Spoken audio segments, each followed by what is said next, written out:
Hi, my name is Kristen, and I'm a blogger on the Verbal Abuse and Relationships blog at HealthyPlace. And I want to talk a little bit about what it's like when you're in a relationship with someone who says things like, I never stop you from doing anything that you want to do, or I never try to keep you from doing anything.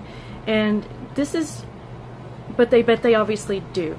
And it's really difficult to talk about this with them or with anybody else, because there are methods of control in a relationship like that that are really hard to put your finger on. And I think of it now as sort of like the carrot and the stick methods of control. So let's talk about the stick methods first, because I think they're easier to identify. The stick methods would be things like putting down your friends or the things that you like to do things with, so that when you do go out and do things like that, they're like, oh, you're gonna go do things with that person. Well, I hope you don't turn out to be like them. What does that say about you that you like to hang out with that person? Or they might do things to make it known that they think that they might just give you a dirty look if you go do things like that.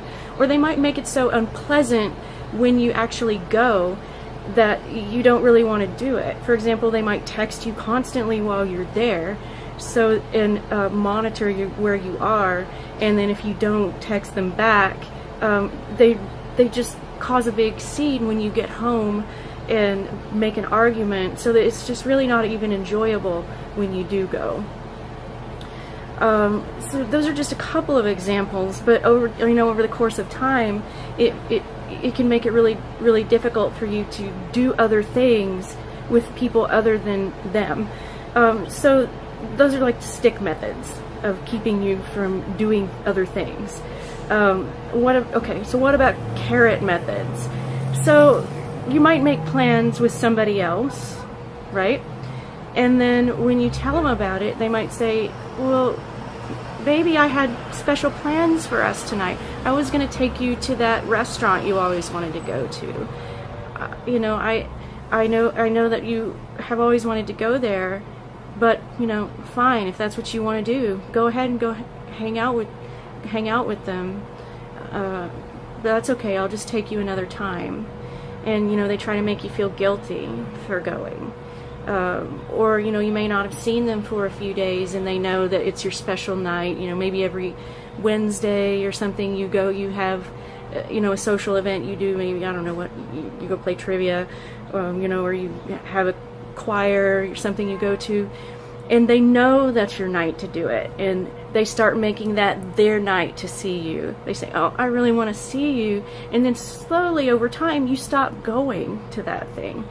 And okay, so those are more like carrot methods, where they're slowly making you making that their time with you.